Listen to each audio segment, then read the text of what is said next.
Welcome to the Words That Change Lives podcast, helping leaders, coaches, and small business owners to 10 times the impact of their message.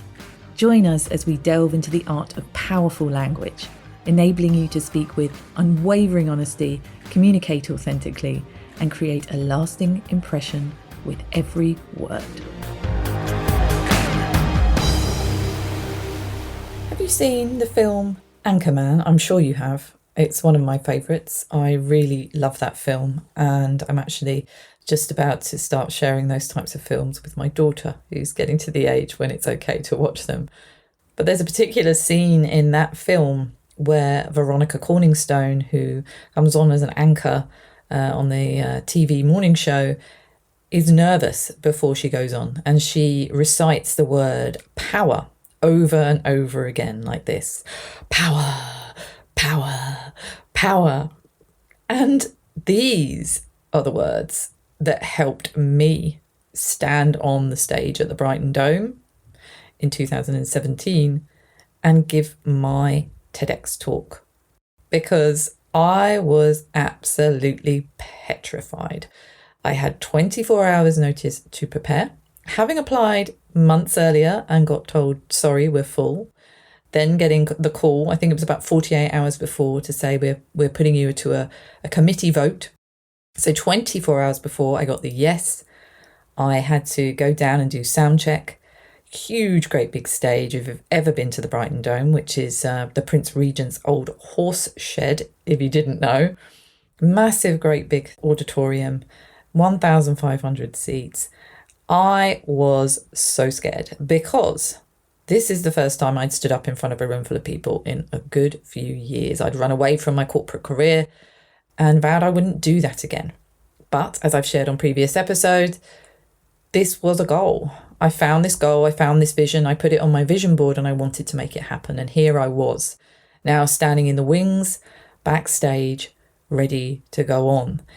And all I remember is there was a big mirror, and my mouth was incredibly dry, and the sound man was a little bit concerned because I was very panicky. So I was doing some breathing in the mirror, and I decided to do a power pose, which Amy Cuddy talks about, which is that fake it till you make it physiology type approach, where you bring a pose on, you stand strong, and you recite an affirmation or a powerful word. And my powerful word was power. And it actually did really help. So I'm standing in the mirror doing that, and Jordan Stevens from Rizzle Kicks is sat on the stairs to the left of me. He was coming on after me. He was the final act. I was second to last. I'd been sat in the audience all day watching the most amazing talks, the most amazing people, and thinking, gosh, I am not meant to be here. But he was so lovely. He talked me down off the ledge, as did the sound guy. They gave me some water. I walked on. The lights were shining, and the fear just melted away. Of course, I was nervous, and I did it, and there were stumbles and there were mistakes. But I look back on that moment that's online for all to see, and it was a huge, pivotal moment in my journey. Because since then, the turning point really for me was that talk.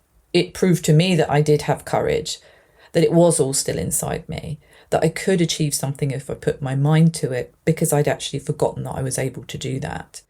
And because I had drawn on my experience of delivering leadership training, of helping people in the corporate world deliver talks, pitches, presentations, use storytelling, I was able to draw on those resources with 24 hours notice.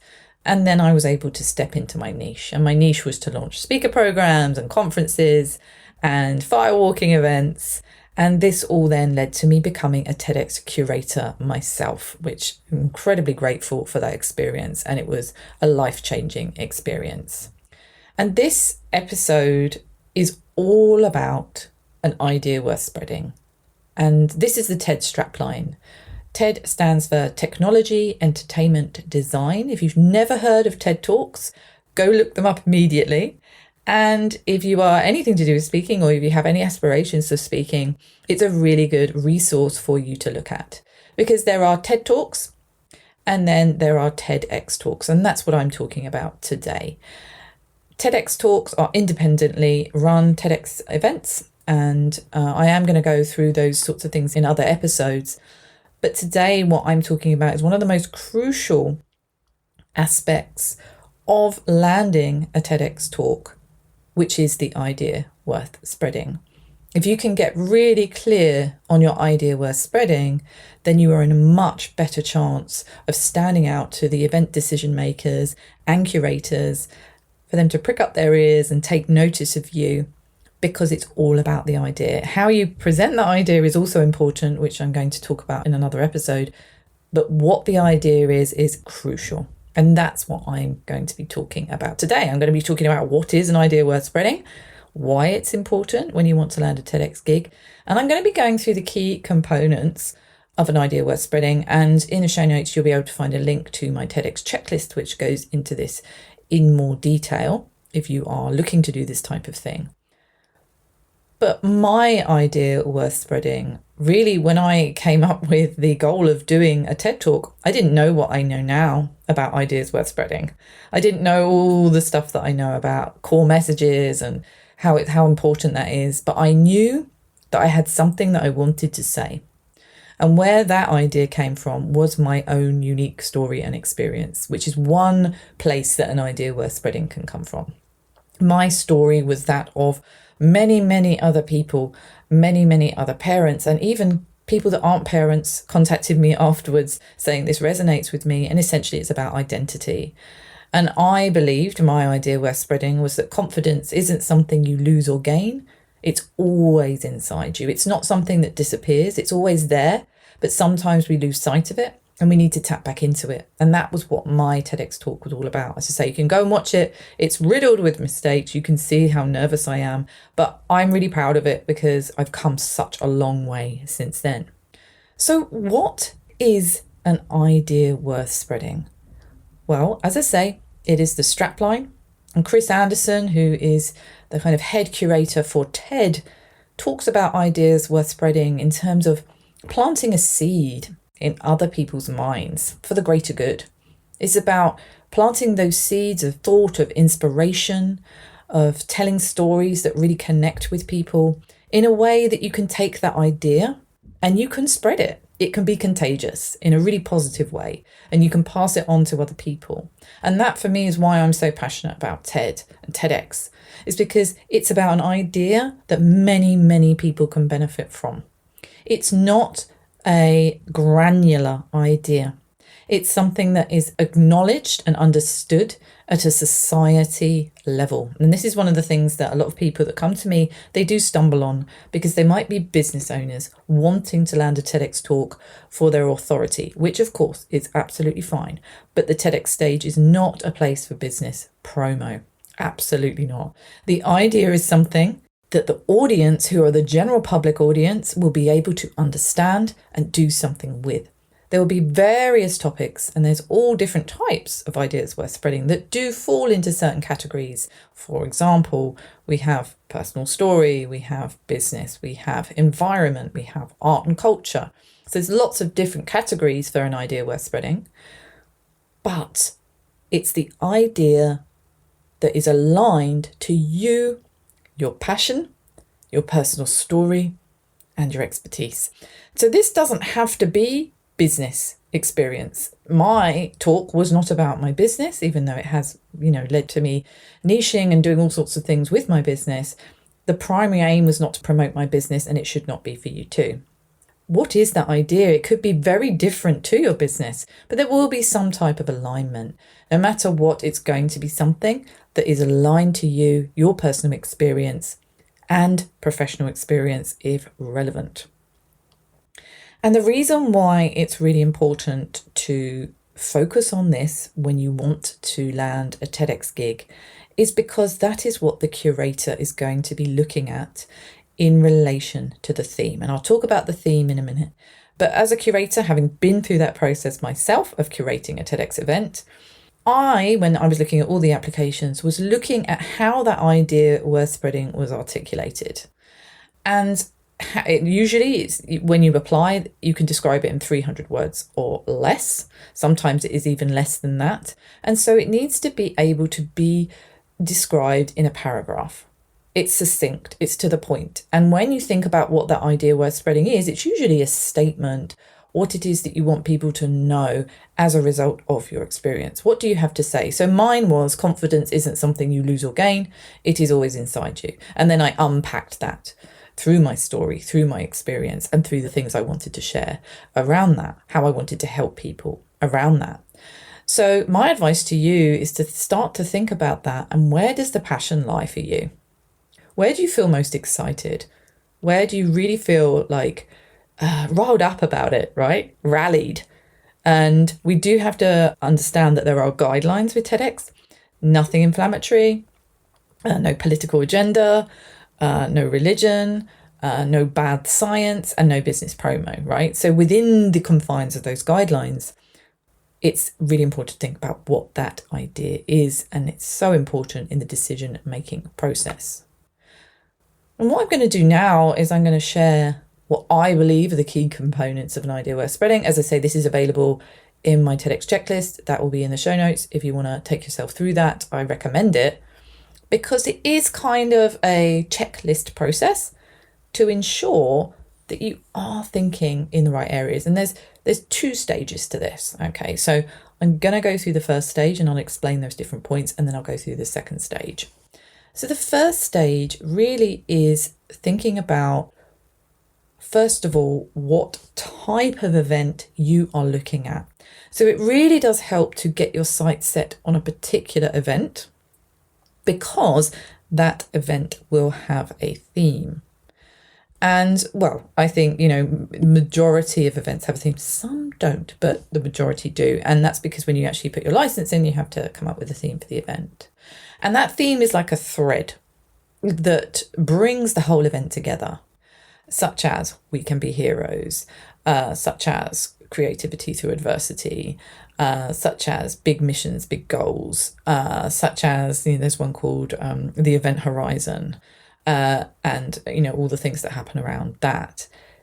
So there's lots of different types of themes. So getting focused on what event you want to go for, and then looking at that theme is really, really important. So the curator will book speakers that have ideas that weave around the central thread and complement the other talks in that lineup. That's why it's important to look at the event and the theme as a whole picture. And in order for your talk to be considered, your idea worth spreading, it needs to be clearly aligned with the theme. The good news is that most themes are quite broad. So you can, in most situations, apply your idea, your original idea to that theme with a different angle. So with some of my clients that I've worked with, they've come with their idea worth spreading. We've looked at the theme of the event and we've needed to come at it from a different angle. It's needed to be a different type of message that is still in alignment with their expertise, but is fitting with the theme. The next thing is that it's understood by all. Does your idea have a message that most people can understand at a society level? As I've mentioned, a lot of people that come to me have a business level message, which I call a community level or an individual level message. And so therefore it's not going to hit the mark because it's too niche. It's at a lower group level that most people would not understand. So the message and the theme, the idea, needs to be at a level where most people can understand it. The idea also needs to have a key takeaway or thought. In other words, when you're thinking about your idea worth spreading, what will the audience be walking away knowing, doing, feeling differently as a result of this idea? Because often when we think about a talk or an idea or whatever it might be, we're thinking about the idea itself rather than what are we leaving the audience with. So getting clear on that is really helpful, because when you're actually putting your ideas forward, that's going to be much clearer for the people making the decisions. The other thing to check is, would you consider it an idea worth spreading in its rawest term? Is it an idea that could spread for the greater good, for the benefit of others? That's one point on the checklist definitely to consider. The other thing is, are you an authority in this subject area? Be it through academia, experience, expertise. Is this something that you can talk on extensively, even though you only get a short amount of time with a TEDx talk? But are you an authority in this subject? And as I say, authority doesn't mean you're absolutely known for this, because you don't have to be a professional speaker to land a TEDx gig, and I really want to hit that home. But do you have enough experience, expertise, or have you walked the walk with this idea that enables you to talk on it? The next thing is it simple to convey? Now, this is another stumbling block with a lot of my clients, in that sometimes we have these ideas and we have these experiences and we have so much to say, but we don't know how to articulate that in a simple way. Sometimes the subject can be quite complex. Now, that's okay. One of my, quite a few years of my corporate experience was helping actuarial senior leaders to deliver complex, dry, boring messages in interesting ways, and it can be done. So when you're thinking about your idea worth spreading, is it simple to convey? If the subject is complex, can you deliver it in a simple way that most people would understand? And if you can't, I would definitely advise skilling yourself up on that, because that's a huge communication tool. And that's something that I teach people in my courses and programs. Is it a force for good? So is your idea a force for good, something that can help make the world a better place? However small or big the idea, could even a tiny ripple benefit one person, two people, a room full of people? How are people going to benefit from this idea rather than just you? And I say rather than just you because it moves the mindset away from I want to land a TEDx talk and I want to be a speaker to I want to help others with this idea. So that's the first checklist to think, okay, so how does my idea worth spreading fit with this? And it's a really, really good one. It's quite thorough. And then once you've done that, if it features and meets all that criteria, then you move on to the type of idea. Okay. This is really important because it looks at how your idea is different. Now, as you can imagine, there are lots and lots of people that apply for TEDx talks. There are lots of different ways to apply for TEDx talks, and how that information is received by the curator or the event decision maker is really important. So I have a saying that I've got from, I think it was a TEDx talk. There's no such thing as a really new idea, right? There's a brilliant TEDx talk on it called, I think it's No Idea is Really New. And it talks about the fact that ideas all come from somewhere, an amalgamation of somewhere, a collaboration of minds. Some ideas do drop into our minds when we're in the shower. But essentially, it doesn't always have to be something absolutely brand new that no one's ever heard of. It's just how you make this idea stand out. So I'm going to go through that with you now, and this is really, really crucial. So the first is the twist. So as I said, you might have new thinking around something that is well worn, or so that there may be a way that lots of people have done things up until now, and you have new thinking on how they could do it differently or how they could do it better. That is a really good idea, and that is called the twist. I call it the twist because you're taking something existing and you're making it new and fresh and from a different perspective. So it could be a tweak or a change on something existing. It will build on something that is probably already widely known. Or it might be an idea that braces more traditional ways of thinking and is bringing them into the modern day with a new perspective. Essentially, what is the twist on your idea of something that already exists or is already in the public world or is already part of a belief system that we've all held true, or societal expectations or boundaries or systems that there might be a new way of looking at? Then there's the eureka. Conversely, there is some evidence to suggest that ideas do come from within, that they can either develop over time or strike like a lightning bolt. I think it was Einstein and his theory of relativity. So this could be a new way of thinking, doing something. It could be an innovation. It could be ways of forward thinking. It might have come to you in the bath, or while you were walking your dog, or having a brainstorming session with a colleague, or waking up from your nap. But this could be something new. It could be. And people I've worked with before have come up with new products, new innovations, new systems, new services to help people. Okay, so the idea is going to be lifted above that and look at the bigger problem and the solution. Then there's the innovation. Now, you may be an inventor or an innovator, or you might have a new groundbreaking product that actually helps the lives of people. It might be an idea that's innovative, forward-thinking, that's potential to disrupt an industry or a niche that you're in that most people could understand at a society level. Or it could be a new idea based on some academic or science-based research that you've completed that you want to talk on. I've got a few clients that have done this. They've taken academic science-based stuff and have created an idea out of that research, whether they've done the research themselves or other people have done that. I call this type of talk the alchemist, because you're drawing on different data, different studies to bring your own idea into existence. Then we have the Kansas City Shuffle. I coined this phrase from the film Lucky Number 11. And the character in the film, played by Bruce Willis, introduces an act of misdirection. So in my words, the Kansas City Shuffle is an idea or message that goes left where everybody else is going right. And I'm not talking in a political sense here. I'm talking about, what are you doing with your idea, or what do you have to say, or what opinion do you have that is going left where everybody else is going right? Your invention, your idea, your belief, your opinion. It could be an opinion that goes against the grain of societal norms or what we already know or believe. It could be your passionate view that is different to most other people's. What are you willing to say that others aren't? What do you want to speak up about? What do you have to say that may be different from what other people are used to? This is called the Kansas City Shuffle. And another element that makes your idea unique is personal story, because everybody's story is unique. Now, my story, when I told my story in the TEDx stage, was something that everybody, most people, not everybody, but most people experience, and that was motherhood, parenthood.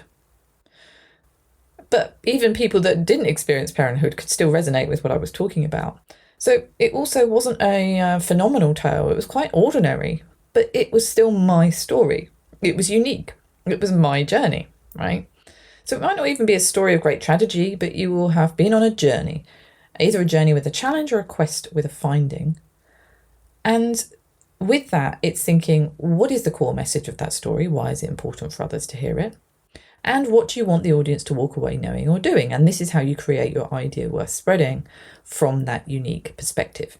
One obstacle that some people fall into is they make it all about their story and sharing their story, but there's no message for the audience, which is what we want to focus on when landing a TEDx gig, because it's all about the idea worth spreading.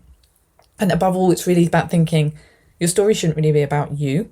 Moreover, you're using your own personal experience to deliver a powerful, inspiring message that others can benefit from. So hopefully that's given you some inspiration and ideas around how you can create your own idea worth spreading. And before you even do that, I think it's important to think about your goals with this and what you want to achieve from it. And I know that for a lot of people, a TEDx talk would be something they would absolutely love to achieve, and you can achieve it. I'm proof that you can achieve it, and many, many, many of my clients too. But getting it right, thinking of it in the right way, putting the right prep, thought and work into creating this idea is going to stand you in magnificent stead for when you actually go to apply. What do you think about this? I'd love to hear your thoughts. Where are you at on this journey? Is this something that is a dream for you? Have you tried to make it happen? I'd love to know. Please do engage by using the hashtag on social media, Words That Change Lives, or tagging me in your thoughts and posts, or emailing me hello@helenpackham.com. I'd love to hear what you think of this topic and where you are at, and I'll look forward to speaking with you next time on Words That Change Lives. Thanks for listening to Words That Change Lives. Please rate, review and follow on Apple Podcasts or wherever you listen to your podcasts. It really means the world and helps me to reach more people so that we can all harness the power of our words and change lives for the better.